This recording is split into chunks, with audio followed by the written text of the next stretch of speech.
Okay, welcome back. We're going to continue our webinar with Mr. Francis Enaru from Uganda under the mentorship of Professor Nussinovitch. I did want to say before, one second if you allow me, that we did get a few questions online with the Facebook, but we had some technical difficulties to get them out in time to be asked. So hopefully, please keep sending in your questions, and hopefully we'll be able to get on top of the technology so that we can ask them at the end of the lecture. So Francis, you're invited to begin. Thank you very much, Dr. Lisa. Good morning, ladies and gentlemen. All protocols observed. I have already been introduced. One thing I just need to acknowledge here is my gratitude to PEARS Foundation for giving me this opportunity to have this master's program for this 1 year. My presentation is going to be on mechanical, textural, and sensory qualities or properties of multi-layered fruit leather. This was an hands-on research exercise work, and it's going to be split into about 5 sections. I'll have the introduction, literature review, a bit of it, methodology, and you'll bear with me that when I come to methodology, I'll talk about the results and also have the discussions, then of course conclusion and some bit of recommendations. Now when you realize, you look here, when you look at this, you see mangoes and apples. These are highly seasonal fruits. And sometimes during serious harvest time, there's a lot of wastage. The farmers cannot be in position to preserve them for a long time, so they'll end up into wastage. So the best thing that you can do is to convert them into value-added products, such as fruit leather, which are simply obtained as a result of drying. We also do note that drying is the oldest and widely used method for food preservation. You already see on the right here, seeds, nuts which are dried. And of course, because of the reduced moisture content, they will take some good time on shelf. Our objective of this study was to show or to know how processing affects some quality parameters of the double-layered fruit leather. The double-layered fruit leather is already reflected here. This is an upper layer on top, and then the mango is at the bottom. What were the specific of this of the study? The specific objectives were produce double-layered fruit leather, conduct mechanical analysis, which I'll stress on as we go on. That was to do with the strength. Then study the effect of processing on the sensory qualities of the fruit leather. Significance of the study, reduce post-harvest losses of fruits. This is a very alarming situation. At peak season, this is what we expect, and that leads to a lot of wastage, and of course contributes to the 30% which the early presenter talked about on food insecurity. Then of course produce the best leather product still. Just a bit of literature review on production and marketing of fruits in Israel. The climatic, topographical, and soil conditions in Israel, though with the difficulties, the dryness, and so forth, they're still in position to produce variety of fruits compared to some other countries, like in Uganda. We have plenty of water, very good soils, but we don't have the fruits to the level that you people have here. So thank God for the good technology, the irrigation system, and the rest of it. Then, of course, fruits account for approximately 21% of total agricultural production and 24.4% of total fresh agricultural exports. Details can be outsourced from this www.agro, so forth. Here someone is sorting out, trying to pick a fruit. At the end of the day, if not well preserved, of course they'll go into wastage. And then a farmer's checking for some mature ripe mangoes and the rest of that. Categorization of snack foods. Why do I bring in the element of snacks here? Fruit leather is basically a snack. And we all know that snack foods are foods which are eaten amid main meals or in between meals. You can't sit for lunch and say, I'm going to have fruit leather as my main meal. No, it's just eaten in between as you wait for lunch, maybe between lunch and supper and the likes of it. And we do encourage, or we are encouraged to have healthy snack foods which normally come from fruits or vegetables. They could be cooked or they can be raw. Then of course the unhealthy ones, which are normally referred to as junk foods, are very dangerous, so much connected to chronic diseases such as diabetes and the rest of it. And we need to avoid them because of the added sugars and the fats. Quality control issues. For you to come up with a good quality leather, you need to have some quality control. For instance, avoid use of unripe mangoes or apple or any other fruit that you're using, because at the end of the day, you'll not get a full flavor. Now, after you've obtained the pulp, it's also advisable that you use a double boiling pan so that you avoid the issue of scorching, you know, a cooked flavor or a burnt flavor, which will affect the final product at the end of the day. Then on the other hand, you need to do some, you have to carry out, you weigh all the ingredients in the correct formulation. What do I mean by this? Anything, any instrument, any equipment that you use must be standardized or calibrated so that you maintain the consistency of the products every now you produce. This is basically under materials and methods, and the raw material that I used, mainly the chief raw materials were mango puree and apple puree. Other ingredients that were added were sucrose, citric acid, sodium metabisulfate, according to FAO 1992. Then, of course, the equipment are well listed there, weighing scales, the petri dishes, the oven, and the rest. Then here is now Francis on the final preparation, ready to take the product into an oven for drying. Steps of processing. The basic step is puree preparation, because the puree comes in a form of a frozen product, frozen raw material. So you need to first thaw it, and the thawing which I did was just slow thawing. Got it from the freezer, left it out like for 2 to 3 hours. It became soft, and then other things now followed. Then what follows preparation is mixing of the ingredients as listed there: citric acid, sodium metabisulfate, and sugar again. Then you do the heating. The heating at 70 to 80 degrees is very important. First of all, it allows proper dissolution of the different ingredients. You don't expect a situation you're having a leather product, as you bite this side, there's sugar crystals, the other side there's nothing completely. We don't need that kind of situation. So it helps in that. And as you do that heating, you add some anti-foaming agent. Or you could simply keep removing the foam, because, you know, as the fruits, the pulp boils and so forth, there's going to be foam formation, which interferes with the process. It slows down the process, so you need to do some bit of foam, addition of an anti-foaming agent. Then you pour the premix onto the petri dishes. One thing that you note here is that you must first grease or you smear the petri dishes to avoid sticking of the leather when it dries. Then oven drying at temperature of 55 to 65, packaging, labeling, and finally storage. Could be in an open room, just like, you know, a cool, dry place, room temperatures, or you put it in the fridge. Like I said before, I look at a parameter, have its results and discussion. The first one I'm looking at is on drying. And drying was conducted based on oven temperatures, which were preset at 55 to 65 degrees centigrade. This is very important because at these low temperatures, at least you can be in position to retain some flavors. You can be in position also to retain some bit of vitamins which could be heat labile. So it's very important to maintain low temperatures if you want to preserve some of those nutrients and the rest. The initial thickness of the puree is also very important. And from the experience, I noted that when you have your puree poured in a dish from 3 millimeters to about 6 millimeters, that enables you to get a product with a good consistency and good uniformity. This is an oven now with a puree mix ready for drying into a leather. Then all the samples were dried for at least 18 to 30 hours. Why the variation in drying time? Simply because some of the raw material, like the mango which we got, the specification was that it had a lot of fibers, meaning the solid contents were really high, moisture content was quite low, the water content was low, so it dried kind of faster than the apple, and that's why the variation comes. With the moisture content, of course, which was recommended, 17.5 plus or minus 2.5, and this falls under the FAO recommendations still. Analysis of strength. I performed this simply using a UTM machine. UTM is a universal testing machine. The first time I used it was disastrous. When I was pressing, because what happens is, it correlates, first of all, the strength of the material, and then how you bite and how you chew it.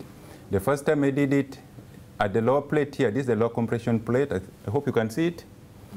At the lower compression plate, that's where you put your specimen or sample. Then using the knobs on this small panel, you adjust the upper lever or the upper compression plate to come onto this, but you make sure you don't make the plates meet. Now with all the energy I had, I pressed and destroyed the specimen. That was the first disaster. So I was advised by the technician later that that's not how to do it. So we slowed it down, and then of course now when you do that compression, it gives you results, it gives you values. There's a computer connected somewhere here with a very well-designed software. Of course, the computer, I think, is not appearing at the screen. So it gives you the values that you measure, that you take, plot a graph, and you see how the fruit leather behaves at the end of the day. And this is exactly what happened with that compression to check how much force do you need to apply when you're eating. And what we noticed that when you look at this, and I'm going to refer you to the engineering aspect of it, at from 0 to about 0.2, the stress is increasing, but at a very slow pace. Now, from engineering aspect, the lower the stress, the lower the force. We all know that stress is force over area. So when the stress is low, then it means that product, basing on the engineering aspect, is a less brittle material. And of course, for a good characteristics of a fruit leather, we don't expect it to be breaking like you could have biscuits. With biscuits, for instance, at around this point, maybe 0.05, you'd already see a very sharp rise in stress, and that tells us of a brutality of the material. But with a fruit leather, this is how it behaves.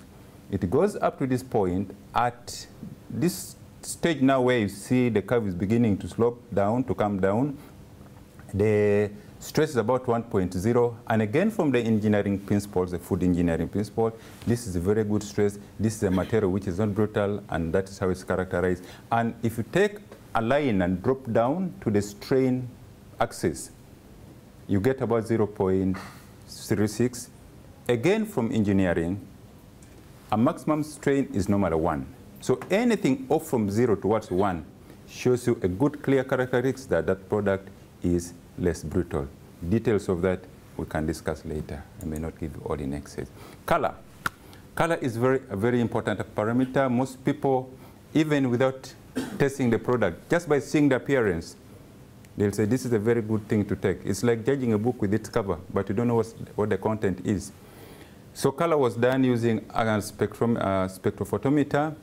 I took a sample, because I'm talking of a double-layered product, meaning there was apple and then mango. So at 3 different locations, when the apple layer was on top, I took measurements with that machine. Then, of course, also when the mango was on top, I took measurements at 3 different locations, randomly. Not saying I'm going to pick at this corner, then the other one was just random. Like you do sampling when you're carrying out your whatever epidemiological studies and so forth.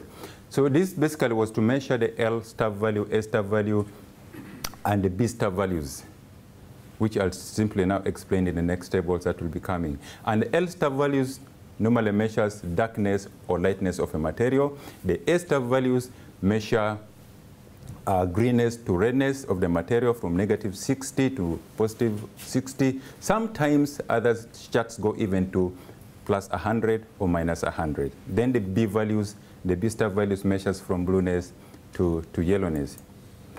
These are the typical results for color. When the apple layer was on top, I'm just going to give you the averages because I took different locations. I did sampling or I did measurements from 3 different locations. But when you look at the averages here, for say the L star value, when the apple layer is on top, you get about 40.7%. And remember we said L star measures from 0 to 100. So anything like this shows you you're within range and you're moving towards lightness. Then when you look at the mango, when the mango layer is on top, it's 36.3. All this is telling us that yes, we are off from dark. Imagine you have an apple leather or a double layered leather and it's as dark as Professor Betty's shirt. I don't think whether that will be a good product for us to consume. You will definitely run away from it. So when you look at the A star value, sorry to take you as an example, but mind a little bit bright. When you look at the A star value again for when apple is on top and then the mango is on top, basically there are just some small numerical differences here, but all the same.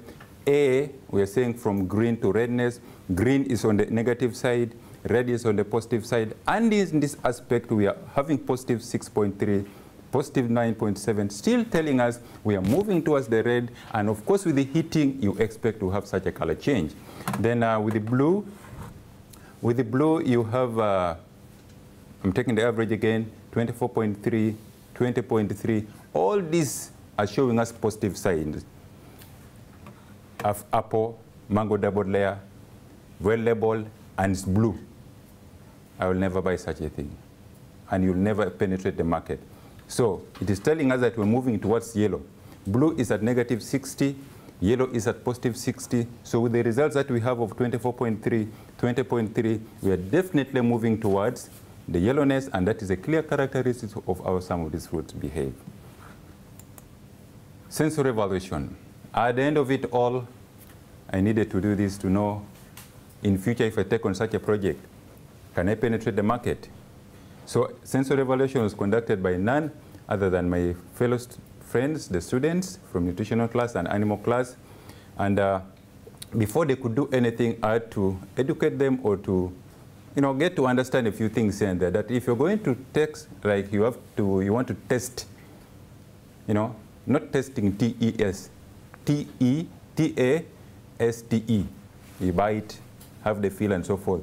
Other people wanted to first say, because the apple layer looked so nice, they wanted to first take the apple, then the other one later say, no, we want it when they double together.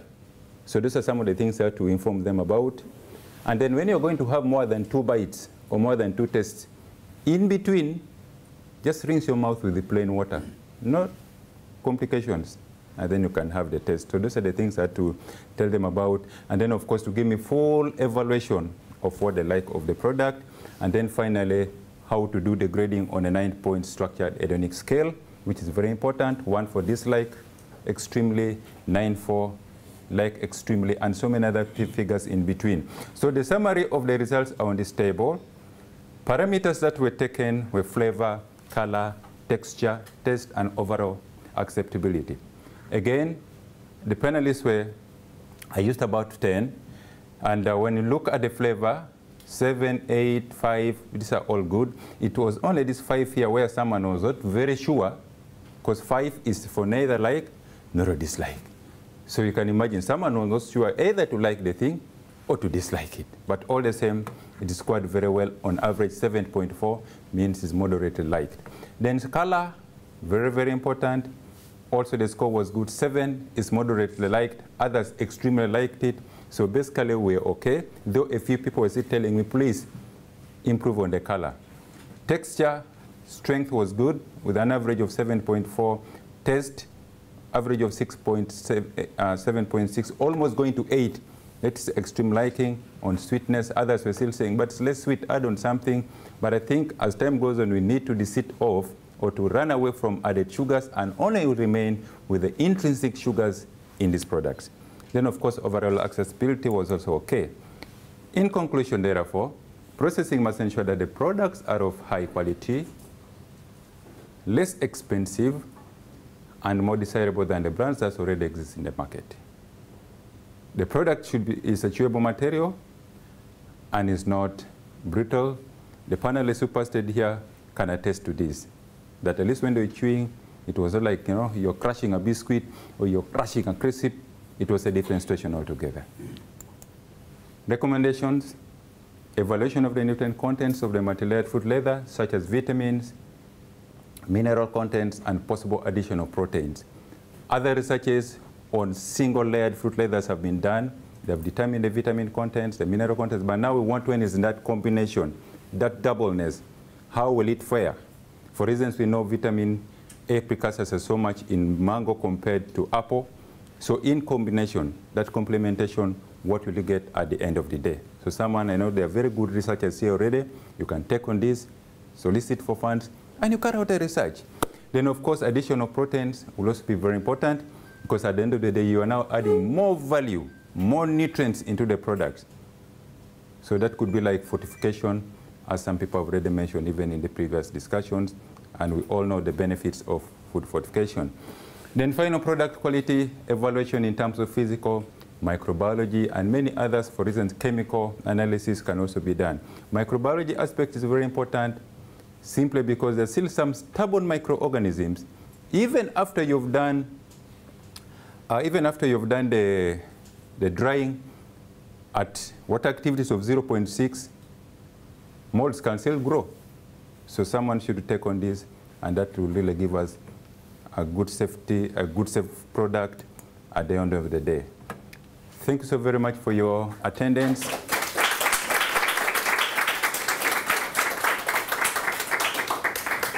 And I just still want to say, echo one thing, that Professor Amos was so much behind this. And I want to thank Dr. Lisa and Betty for enabling me to get him.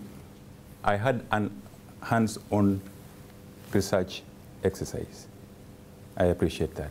Thank you.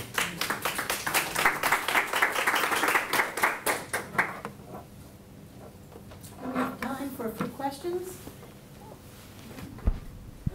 Francis, I want to congratulate on a very, very good talk, and you had I think a hands-on and a very interesting issue.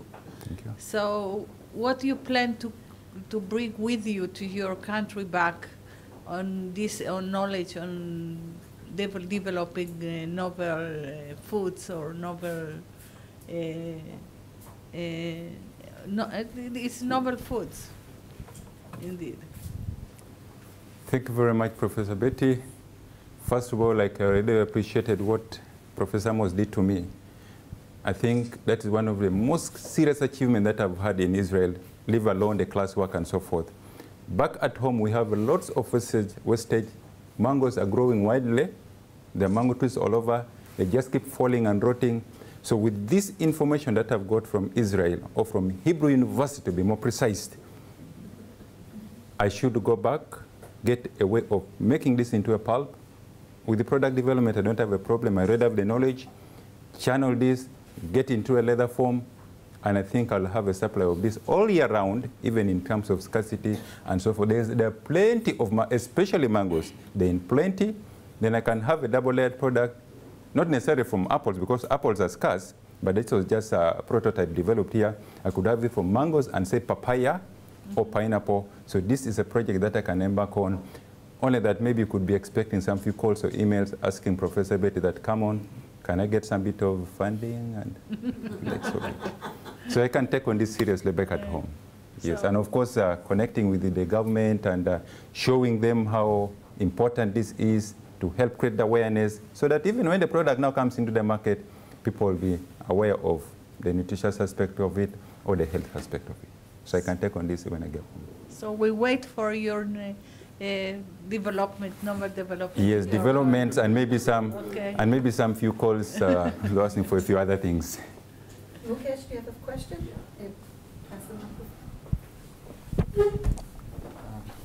Francis, my question to you is that you have developed a product, but after development of products, you will have challenges like how you will penetrate market, what will be your strategies after going back to your country? Thank you. Thank you very much, Mukesh. Yes, the product has been developed, and I know there are already some other products which are in the market. This is not the first time we're making fruit leather, but I personally tried to search on even internet, and I couldn't come across a double-layered fruit leather. So that is already one distinguishing characteristic, that when I come into the market with a double-layered product, it's already going to completely distinguish it from whatever single-layered product that there is in the market.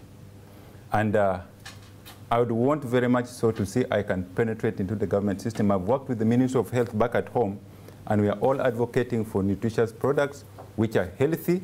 So this is an healthy product from a fruit material, not the junk foods like you see the slide where I showed you some junk food. So with this innovation and with this, that double bit of it, you have vitamin A so much in mango, less in apple. That interaction completely creates a difference.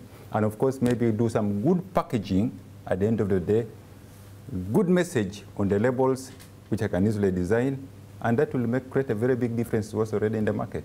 And of course, when you have a taste of a double-layered product, the bite and the feel, the flavor is completely different from a single-layered product, or a product from one flavor or one fruit. Does that help you? Okay. Just take the microphone. Hi, Francis. Wonderful job. Thank you. My question is, I guess, to follow up, do you see this working on a public health level, and if so, how? Yes, I thought I almost mentioned something close to that. However, thanks still for your concern. I have told you that I have done some work with the Ministry of Health. I will still go back and continue to advocate and work with them. And it's very easy for me to penetrate into, say, the public health aspect of it in terms of, because we have a section which deals with the educating people on issues to do with the nutritious food or healthy eating.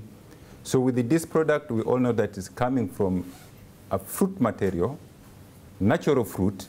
The only thing which has changed is just that converting it from that solid, whole fresh raw material to a pulp, which is then dried. So with this, if I talk to the Minister of Health, they'll definitely pick it up and it can be taken on as a public health food product or a snack for that case.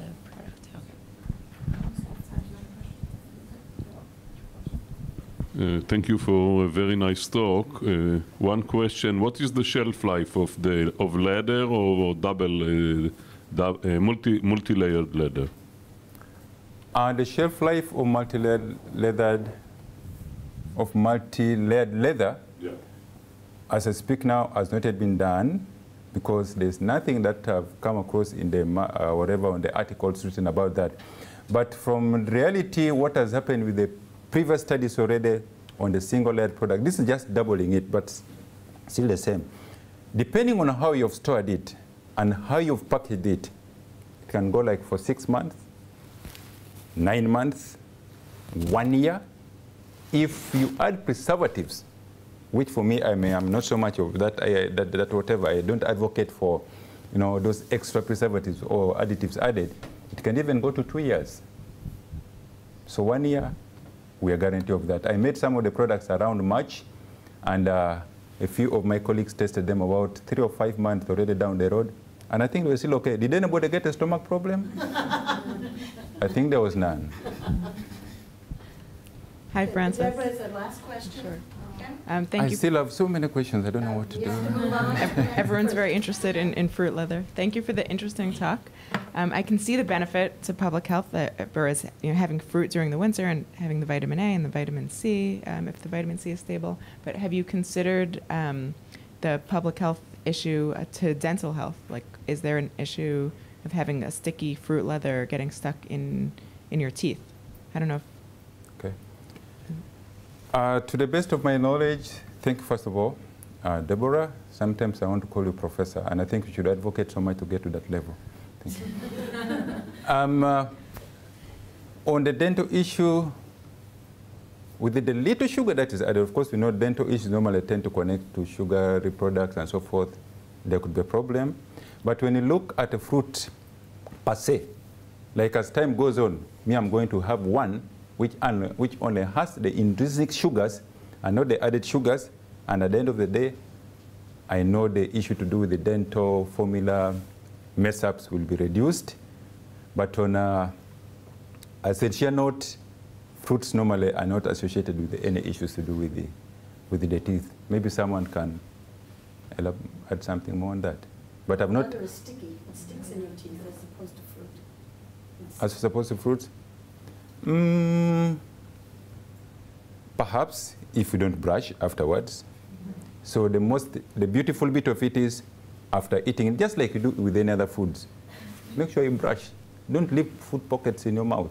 So by doing that, you've completely gotten rid of the stickness, and you'll not have anything to do with the causing problems. Package with the toothbrush, yeah.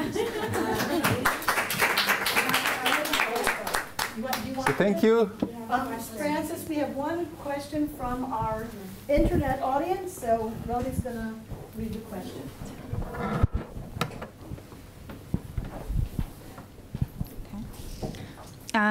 The question is from Bonnie Daji Stefan Serge.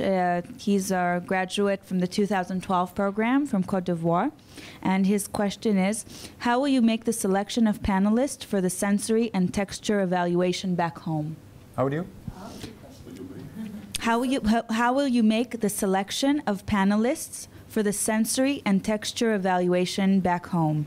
Which tasters do you want in Uganda? First of all, one thing that we need to note, thank you very much, though I did not get the name properly, but that's a very good, wonderful question.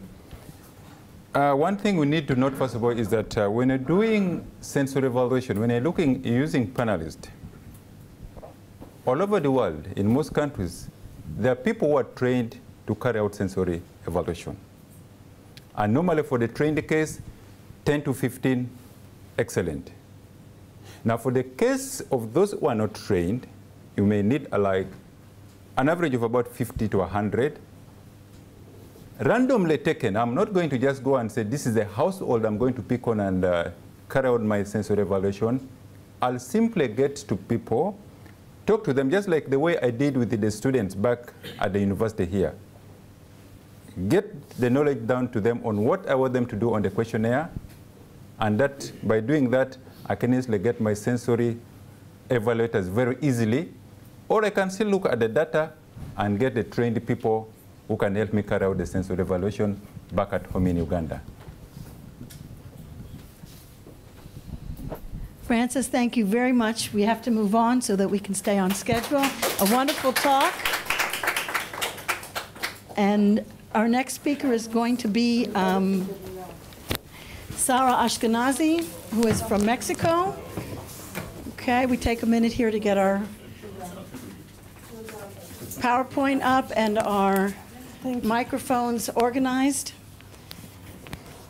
Okay, Sara has been working under the supervision of Dr. Sherry Iron-Segev, who's on the faculty here at Hebrew University. Okay, you let us know when you're ready. Just 1 second. Okay? Okay.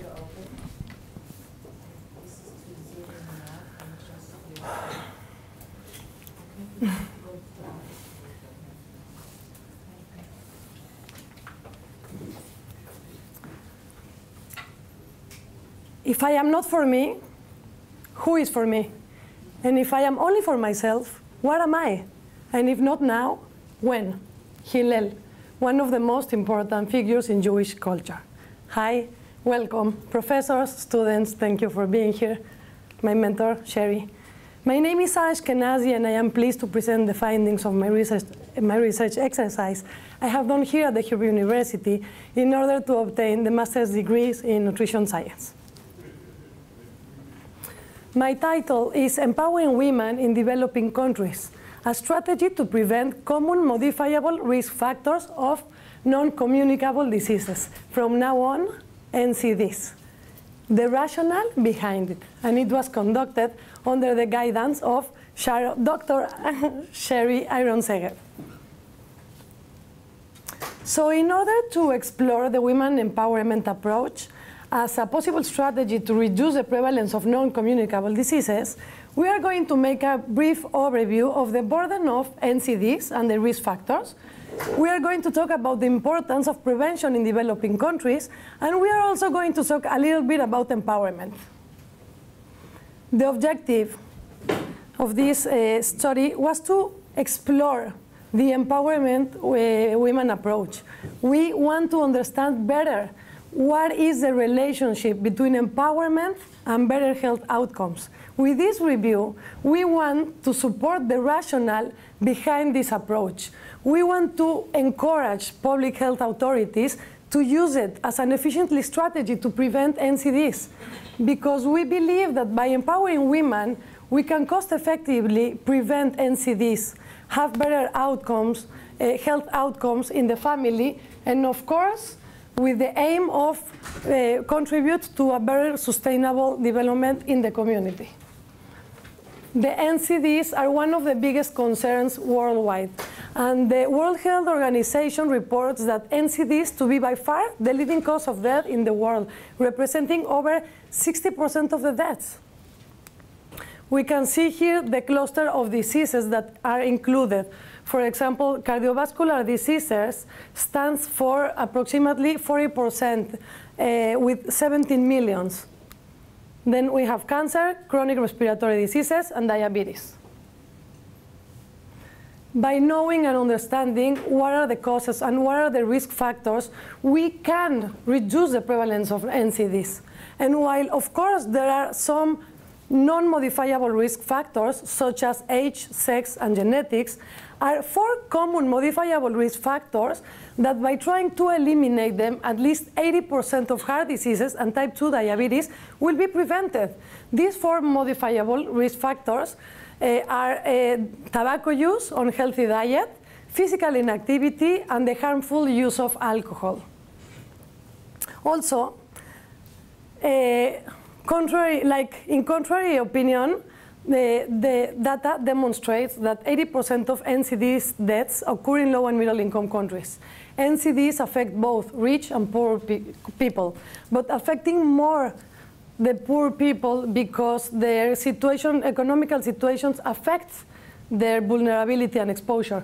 Actually, we can see better this, in this illustration how populations in low and middle income countries increase their exposure to common modifiable risk factors, and this leads to the development of non-communicable diseases.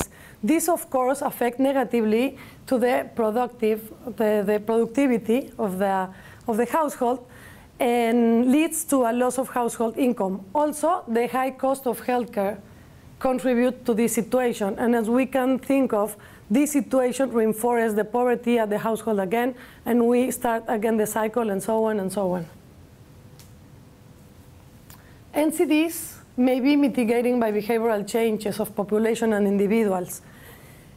And the management of NCDs is really different from the acute problems. For example, in this innovative care for chronic conditions framework made by the World Health Organization, they focus in a more integrative approach.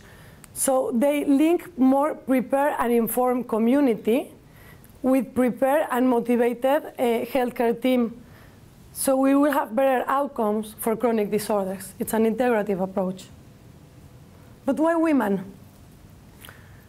Well, maybe because in most developing countries, women are the pillars of the family, or maybe because they are the muses all around the world. Ask Da Vinci, Frida Kahlo, Warhol. We don't know that, but what we do know is that maternal education is the single most important factor in child health outcomes. Actually, we just heard this morning from Dr. Elliot Berry that empowering women is one of the best ways to combat food security. So in this figure, we can see how some of the variables that affect the child malnutrition, and women's education stands for 43%, so it's one of the most important variables. And also, what is the role of women in developing countries? Well, first of all, women account for slightly more than 50% of the world's population, and unfortunately, women are more likely to be poor, suffer from hunger, and deprived of healthcare. The structured family is still dominated by the classic patriarchy model, where male is the head of the family, and the women's role is associated with her capacity to produce sons to carry on the family name and inherit the family property. So you can think, or you can guess, how women's access to material resources is limited. This background makes us realize why women need to be empowered. But what is empowerment? What is really the meaning of empowerment? Well, empowerment is fundamentally about power, about having the power to redefine your possibilities, your life. It's about participation. It's about capacity, freedom, autonomy, agency, basically about the ability to make choices. And this, of course, will make, and this will result into a positive change effect in changing behaviors, improved capabilities, greater autonomy in terms of independence, of planning, decision-making, self-confidence, networking, better autonomy. Can you imagine having all the women in developing countries having these skills? So by now, we have understood or acknowledged how NCDs can be preventable, what is the role of women in health outcomes at the household, and what is the relationship between empowerment and better choices. There are many ways to address empowerment programs around the world. For instance, empowering women through training by a family-centered model. This study was conducted in Iran. And the main objective of this model is to empower the family system in promoting its health.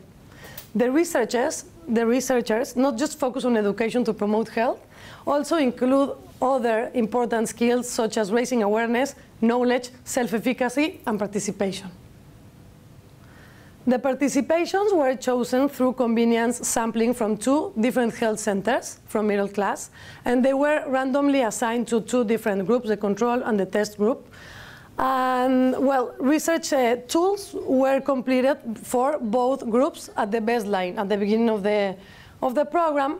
And then the intervention phase was held just for the test group, and it was about 6 educational sessions. After, they asked the participants to transmit all the content of these educational sessions to the rest of the family members. At the post-test, the post-phase, or the last phase of the study, they asked both groups to complete the research tools again. And what did they find? This table illustrates the change before and after the intervention. And we have positive results. Good dietary behaviors in the intervention group improved from 21.4 to 61.9, with a p-value, with a significant p-value of 0.002. However, the change was not significant in the control group. And regarding the status of capability constructs, the mean of awareness, here, attitude, self-esteem, and self-efficacy was risen as compared to before in the intervention group. Here we can see the p-values. Significant, no significant, significant, no significant, significant, no significant. The only significant in the control group is awareness, which is also important. And, well, another way to empower women is through conditional cash. This evaluation was conducted in Mexico. In Mexico exists this program, which is called Oportunidades. Oportunidades is a poverty reduction program held in Mexico that provides incentives for parents to invest in children. Cash transfers are conditional on family members obtaining health and educational services. And a unique feature of the program was the decision to give the cash transfer directly to the women. So this program benefits more than 5 million families in Mexico, but this evaluation, in this case, the researchers decided to make the evaluation on a sample of 506 communities in 7 states. So the sample was 892. And the participants asked to accomplish some health requirements. For instance, for pregnant women, 5 prenatal visits were required. Also, the program mandates attendance at monthly educational meetings. Again, we have positive results. The summary quality score for beneficiaries, meaning the women that receive the cash, is significantly higher than non-beneficiaries, here, with a p-value of 0.01. Meaning that in the adjusted quality score, the beneficiaries receive 12.2% more procedures compared with non-beneficiaries. The increases in quality received among beneficiaries probably resulted from the program empowerment aimed to increase women's capabilities in becoming informed and active health consumers. And there are many, many, many other ways to empower. But we are here going to conclude that empowerment is a multidimensional process. Empowerment increases the capabilities of the individual, their knowledge, awareness, self-esteem, and autonomy. These characteristics enable the individual to make choices and acquire a positive impact in behavioral changes. Women play a major role in child health, and their level of education affects their nutritional status. Understanding this relationship is particularly important where patriarchy and social norms limit women's freedom to make choices. Taking action by empowering women to prevent the NCDs by not just teaching the woman how to reduce the modifiable risk factors, but increasing their autonomy in terms of decision-making and planning can equip the women to cope more effectively with the difficulties of health risk and hence contribute to reduce the prevalence of NCDs. Empowering women maybe one of the most cost-effective interventions to effectively prevent NCDs for achieving sustainable development. We end up where we started. And we encourage eagerly such activities because they can have a great impact in our world. Thank you.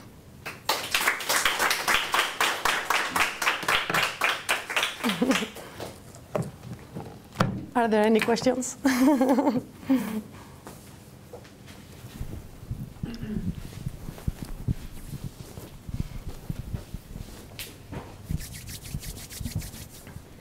Thank you for your presentation, Sara. You were talking about all of the benefits that these programs have, but what about the limitations? Can you tell us a little bit about the limitations that these programs have, please? Sure. Thank you, Fiorenza. Well, exactly. Even though there are many evidence out there showing how this program can improve the health outcomes in the household, it's really difficult to sometimes get resources for implementing this kind of programs. First of all, there is a big underestimation of the effectiveness of the intervention, and there is a long delay in achieving measurable impacts and results. So that is one of the most important things that make difficult to get resources for the programs. And also, we need to overcome the political limitation because of the results can yield in someone else's administration. So they sometimes back up for doing this kind of programs, which is a pity because, you know, they sometimes prefer to build and build and build and build concrete schools or whatever, instead of investing that money in the human resources of the country. So that. Jessica. Oh, Betty, sorry, yes. Please. Betty. Congratulations on your great talk.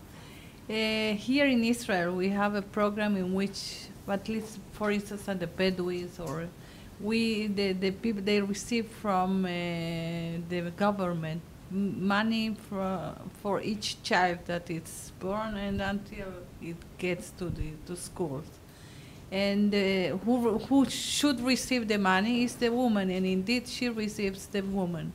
But when every first of the month, the woman goes to the bank to receive the money, and the man stays aside, and then he asks from the woman to the money, and so finally the money reaches the man.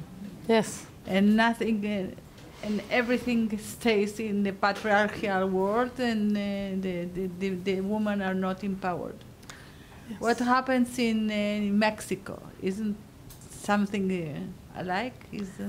Yes, I think that we should definitely also need to empower men to understand the importance of investing this money in their children, because if they see it like financially, if they think of their family as a financial, I don't know, approach, it will yield better results in the future if now they invest in education, health, nutrition, and if they let the women to take the decisions regarding the education or nutrition. Actually, this is something that it can be confused with feminism, because we really don't want to stand by ourselves in this world. We know we need the men and the other way around. So that's why it's so important, because the female characteristics are more oriented to be more flexible, more open, more loving, and she is the one that can actually convince, like, the man to use these resources for the family. But yes, it's definitely the backside of these subsidial programs. Mm-hmm. Thank you, Joseph.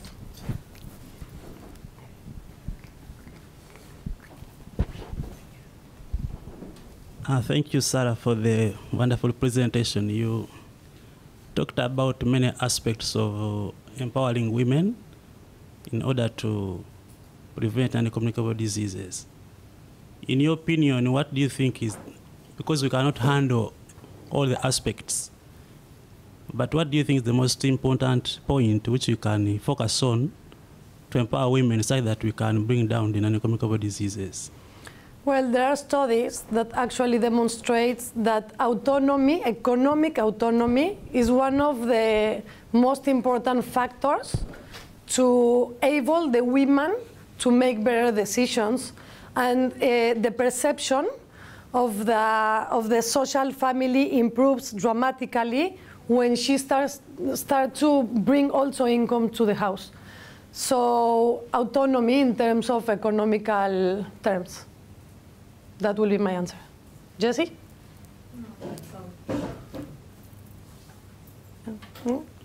Ask your question. You discussed about the role of... We need a microphone.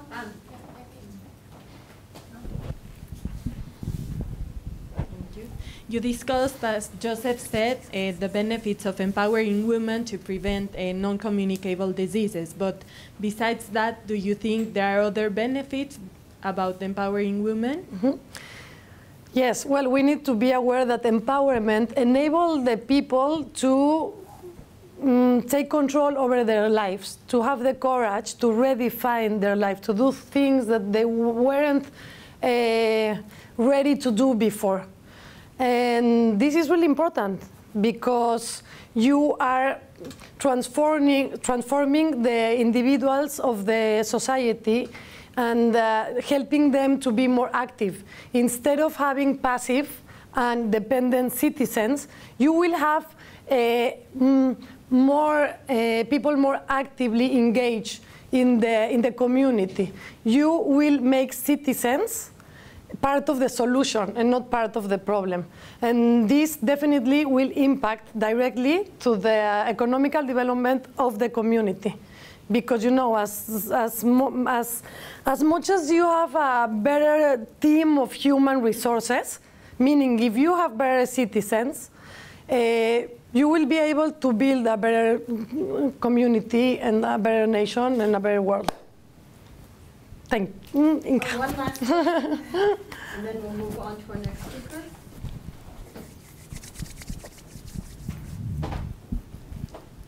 Sarah, thank you very much for your wonderful presentation, as usual. Thank you. My question is that what about in communities whereby the culture does not support women in taking decisions? So what, in your own opinion, what do you think can be done to implement these programs, you know, in these communities? What do you think could be done to implement programs on empowering women to take decisions? And so that is exactly the thing that we need to change from the roots. I think that there shouldn't be place anymore for that kind of communities. I mean, the world is like it's like two lungs, you know. They both need to breathe. If you see some of the most developing countries, the workforce are made out of both women and male. So in these countries where the workforce or making the decisions and everything relies on the men, they are unequal, and we can see all the big problems of food security, bad education, health problems. So we need to start working in this, and this is everything about mindset. This is everything about education. So again, we need to work with all the family and to also educate, like the men. I don't know, maybe for them the program will be different. And for the women, we will teach them better capabilities for them feeling more confident on how to act. And men, I don't know, we will have to teach them how to be more in touch with their emotions, you know? And then I don't know, one day we will achieve a balance in those countries. Okay, thank you very much, Sarah. Thank you.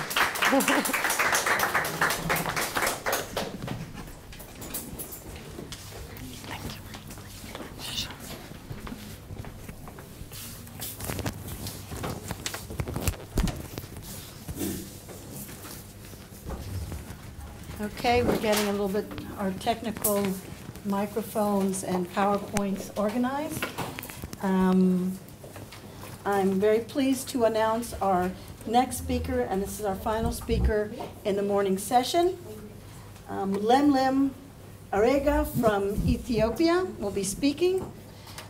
She's been working under the mentorship of Professor Joseph Kanner, and we are all organized?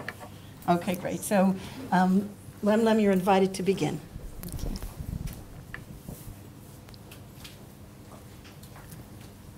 Okay, hello everybody. I'm Lemlem Arega from Ethiopia. My research exercise was the review on the effect of advanced glycation in the products or AIDS and advanced lipoxidation in the products or ALS on obesity, diabetes, and atherosclerosis, which was supervised by Professor Joseph Kanner. My special thanks goes to PEARS Foundation for giving this opportunity to pursue my master's degree in nutritional science. Then I will try to give you some overview on what are advanced glycation in the products and what are advanced lipoxidation in the products, and we will try to see their role in obesity, diabetes, and atherosclerosis.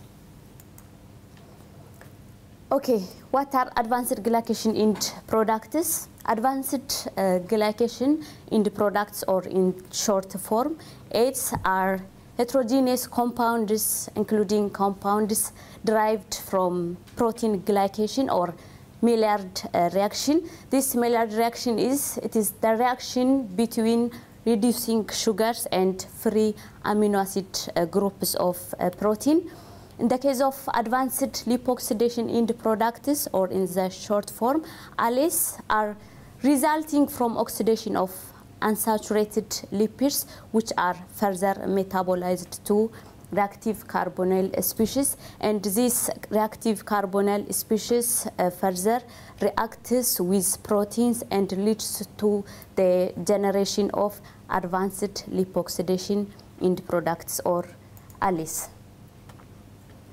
From chemical point of view, AIDS, or advanced glycation in the products, and ALS, or advanced lipoxidation in the products, represent a complex class of compounds that are formed by different mechanisms by heterogeneous precursors and can be formed either endogenously or exogenously. In the case of exogenous AIDS or ALS, there are different foods which are rich in these end products, like different dairy products or meat and bread, which are rich in AIDS or ALS, or these end products, and goes to increase in the accumulation of these end products in our body. And endogenous sources of these end products, there is different chemical reaction which take place in our body, which leads to the formation of AIDS and ALS, and increase in the accumulation of the end products. Increased formation of advanced glycation in the product or advanced lipoxidation in the product occur in diverse settings, including obesity, diabetes, and atherosclerosis. Not only in this setting, there is also increase in the accumulation of this in the products in the case of aging and age-related disease like Alzheimer, but the present review focus on only diabetes, obesity, and atherosclerosis. What is the problem behind this in the products? This in the products, AIDS and ALS play a role in the development and progression of different diseases and health complications. RAGE, which is the receptor of age. If this age is interacts with its receptor age, activate the generation of reactive oxygen species and transcription factors like nuclear factor kappa and the transcription of this nuclear factor kappa leads to expression of pro-inflammatory cytokines, and the expression of these pro-inflammatory cytokines leads to oxidative stress. So these end products increase health complications, cause early disease among the patients, cause early and unhealthy aging. So the objective of this review is to summarize the role of advanced glycation end product and advanced lipoxidation end products in diabetes, in obesity, and in atherosclerosis, and the contribution of RAGE or receptor for age. Methodology, different review and original researches were gathered, which are done on ages and ALS, specifically on obesity and diabetes and atherosclerosis were gathered from PubMed with inclusion criteria, the papers written in English on human, and the priority was given for the recent articles. How does this advanced glycation in the products or ages form in our body? There are three chemical reactions take place for the generation of advanced glycation in the products. The first one is Maillard reaction or glycation process. The second one is polyol pathway, and the third one is glycoxidation process. In the first one, or glycation, or in the case of a Maillard reaction, there is the reaction between glucose aldehyde and amino groups of protein. This leads to the generation of a stiff base, and this stiff base rearranged and goes to the development of Amadori products, and this Amadori products reacts with carbonyls and leads to the formation of advanced glycation in the products. And the second reaction or polyol pathway is enzymatic nature reaction, because glucose needs enzymes to develop the age. In the case of polyol pathway, glucose transformed by using different enzymes like aldolase reductase, and further reacts with protein and carbonyl and goes to the formation of age.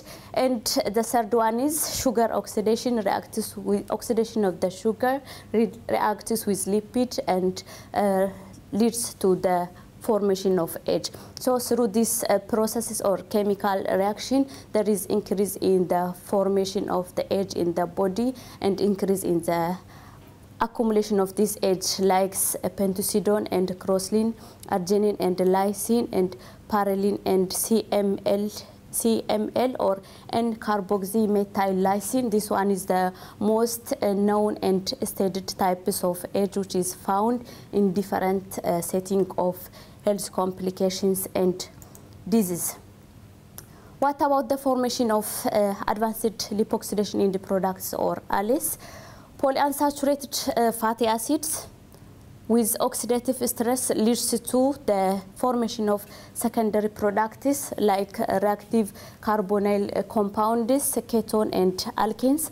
These ketone and alkenes are stable products, so they cannot react with protein, so they cannot lead to the formation or the generation of ALS. But in the case of reactive carbonyl compounds like 4-HNE or 4-hydroxynonal, or in the case of MDA or malonaldehyde, reacts with protein and leads to the generation of advanced lipoxidation in the products or ALS and increase in the accumulation of these in the products in our body. What are the effects of these end products in diabetes? In diabetes, production of ACE precursor can damage cell by three general mechanisms. The first one is intracellular proteins modified by ACE have altered the function of the cell. Extracellular matrix components modified by ACE precursor interact abnormally with other matrix components and with matrix receptor or integrins that are expressed on the surface of the cell. And at the third, plasma protein modified by H precursor bind to H receptor range in the cell and leads to oxidative stress. What will happen if pancreatic beta cell is exposed to H, advanced glycation in the products?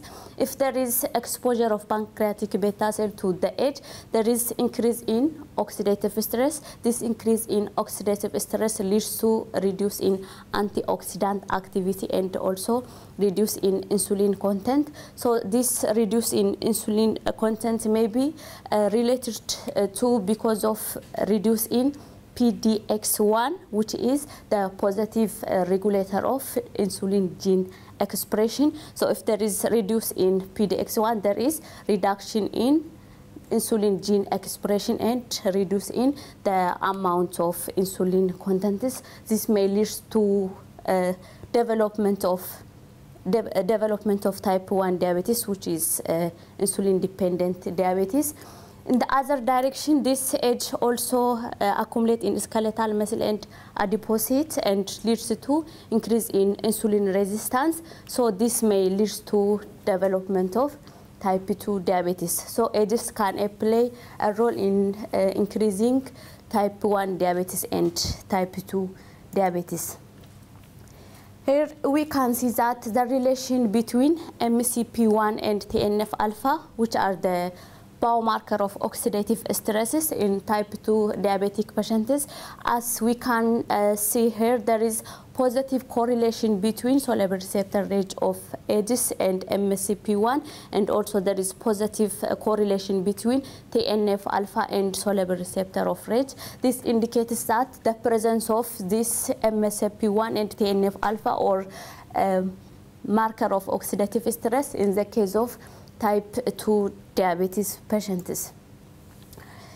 Here we can see that age-restricted diet or restriction of the ages with the foods may affect or may reduce the accumulation of age in the diabetic patients. We have two groups, age-restricted diet group and regular age diet, and to compare different variables, the increase or decrease in variables among age-restricted and regular age diet. Here we can see that in the age-restricted diet, there is decrease in the accumulation of CML or decrease in the accumulation of age, and there is also decrease in the accumulation of 8-isoprostane.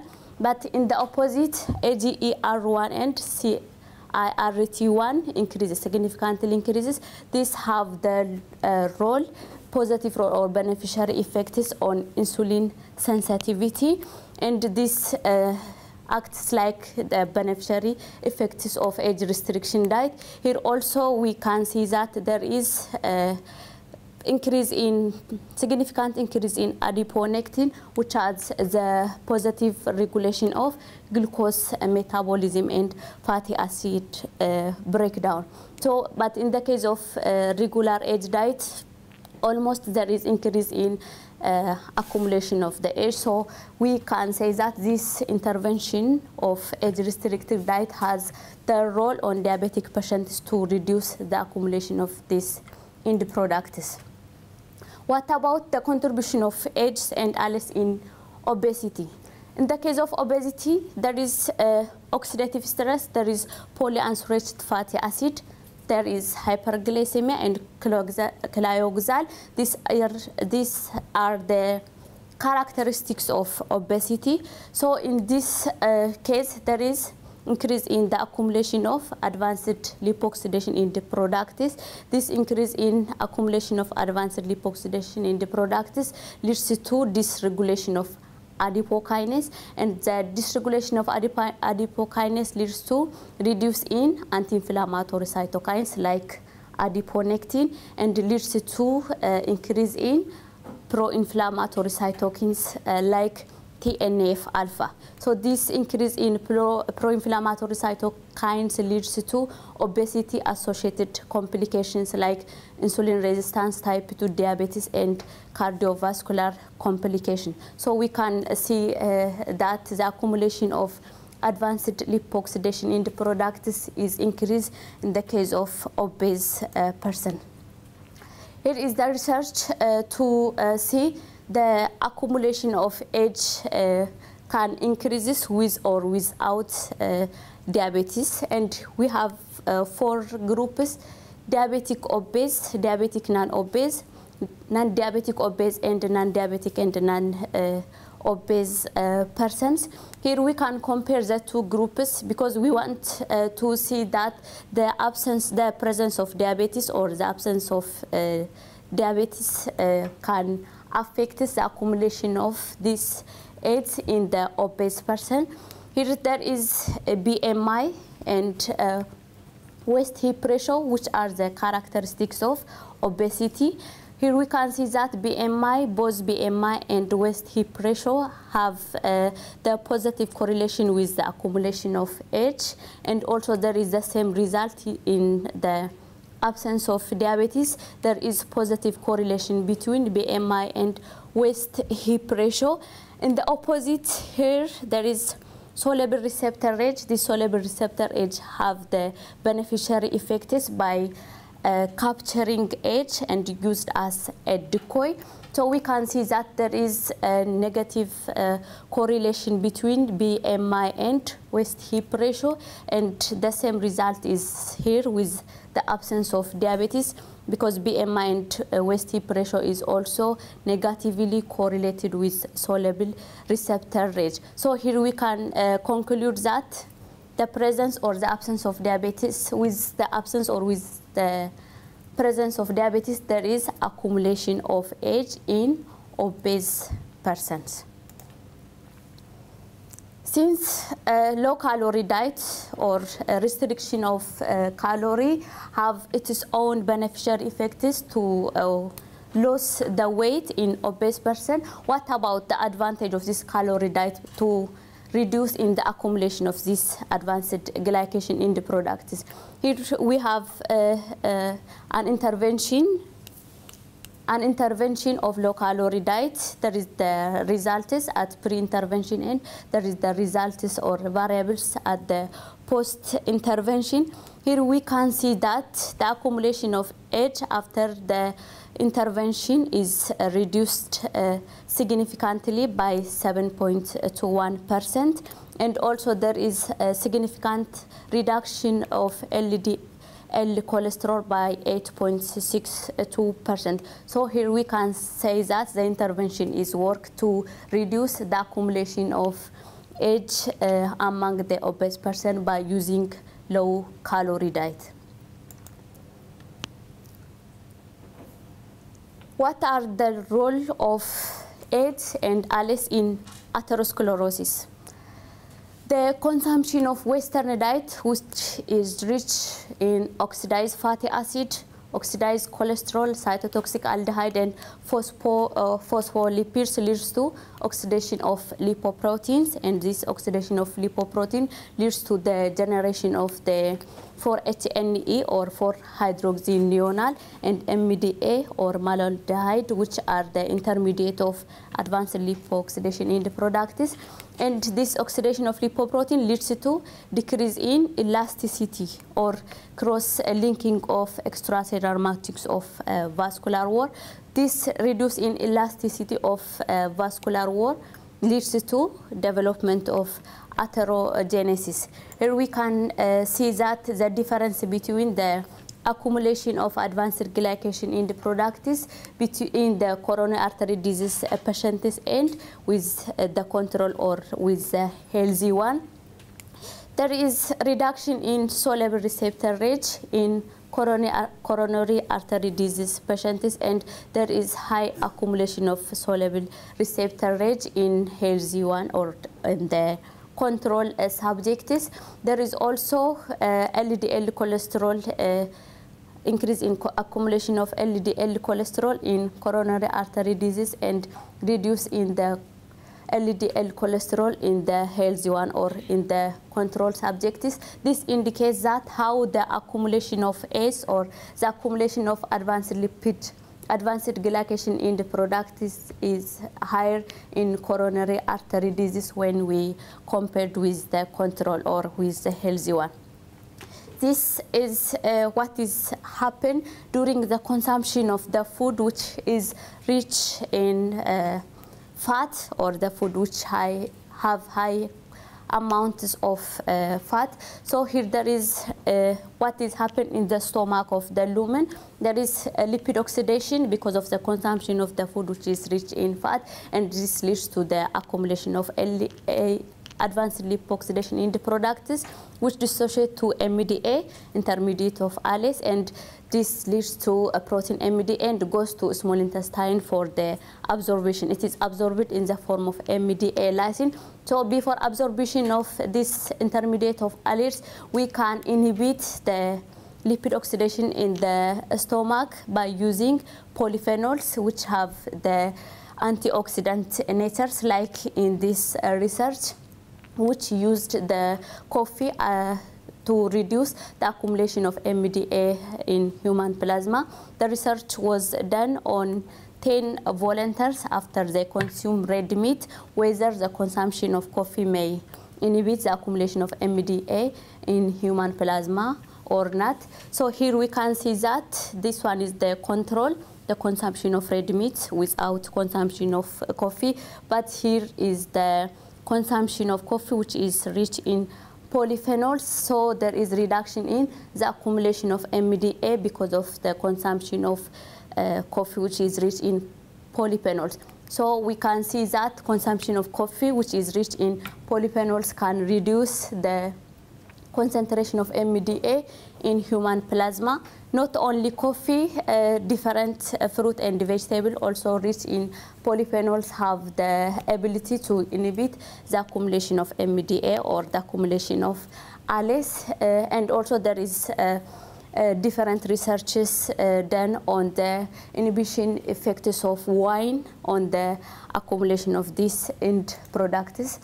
So as a conclusion, this H&L's ALAS leads accumulated in different bodies like brain, eye, cardiovascular system, liver, kidney, bone, muscle, and tendons. This leads to different diseases as we discussed in the previous. So this leads to early death or early and unhealthy aging.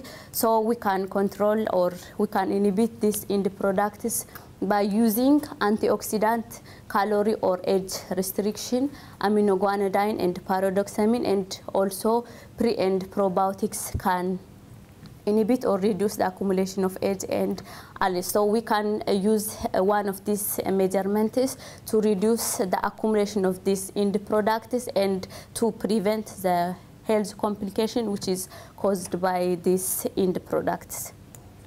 Thank you for the attention.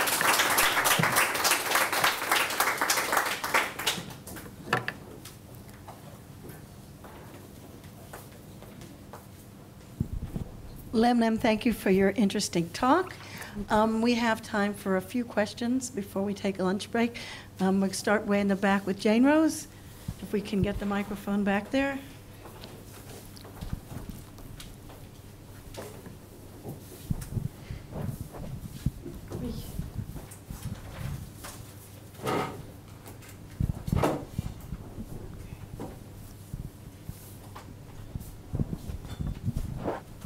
Thank you, Lemlem, for your good presentation.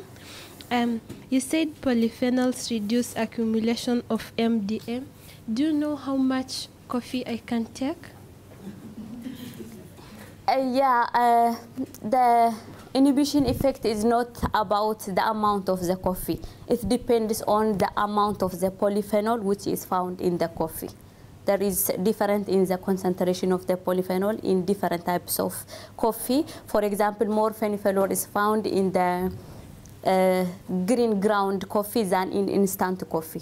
So it depends on the polyphenol amount, not on the amount of coffee. I enjoy your talk, Lemlem. I would like to ask you what is the difference between the soluble receptor, the RAGEs, and the membrane-bound receptors? There are any differences? There is some indication about when there is more the one or the other, etc. Okay. Soluble receptor RAGE are the RAGE which are found in the circulation, but in the case of membrane RAGE, they are found on the surface of the cell. And the membrane RAGEs can transport these end products to the cell, but those soluble receptor RAGE decoy or they capture these end products. So this soluble receptor prevents the interaction of the end products with the RAGE on the surface of the cell. And how they are controlled, the soluble versus the membrane bound? There is similar controls or different controls? The different researchers discussed about the control on the RAGE on the surface of the cell, not about the soluble RAGE, because this soluble RAGE have the beneficial effects, not the negative effects on the... If you take more polyphenols, maybe you will have more soluble RAGEs?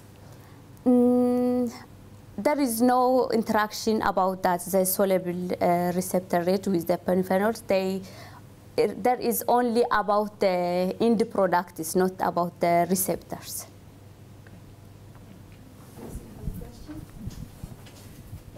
Yes, would you like to ask a question? I think we need the microphone.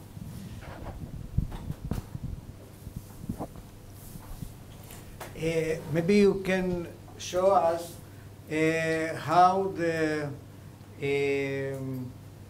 active carbonyl affect atherosclerosis. A little bit to present more information, how it's going to induce atherogenesis. Okay.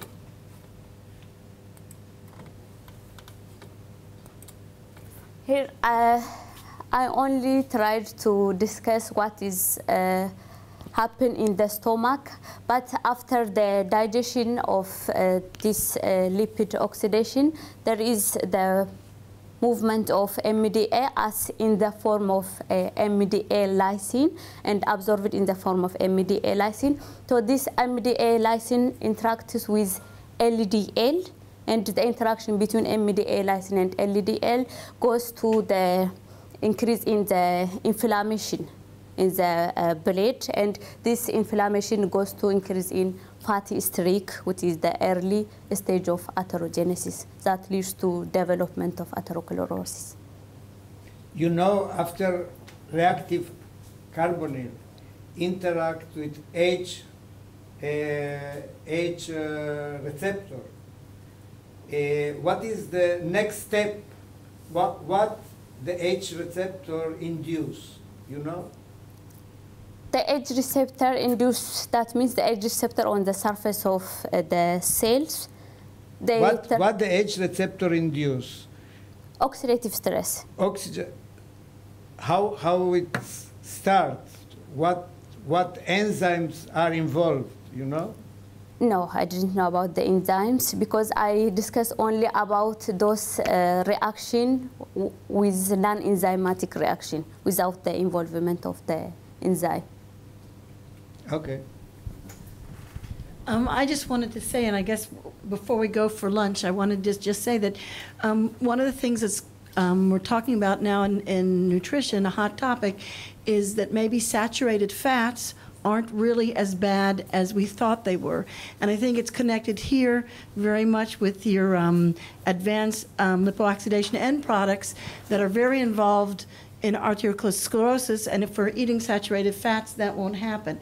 So we're having a whole re-evaluation about what fats we should be eating, and all of us, what we're learning in 2014 is that we need to keep up with literature, because in 2015, 2016, we might have some very interesting changes in dietary recommendations, and part of it is because of the role of these end products, these that are so detrimental as far as health is concerned, in diabetes, heart disease, and so forth. So nutrition is always very exciting if we understand a little bit of the mechanisms and the metabolic pathways that are involved, we begin to understand how complicated it is, and that epidemiological evidence, which is basically the basis of our recommendations today that have really told us never to eat saturated fats, it's all based on epidemiological evidence. And now we're beginning to get more hard science and begin to understand mechanisms. We might very well change some of the things we've been saying.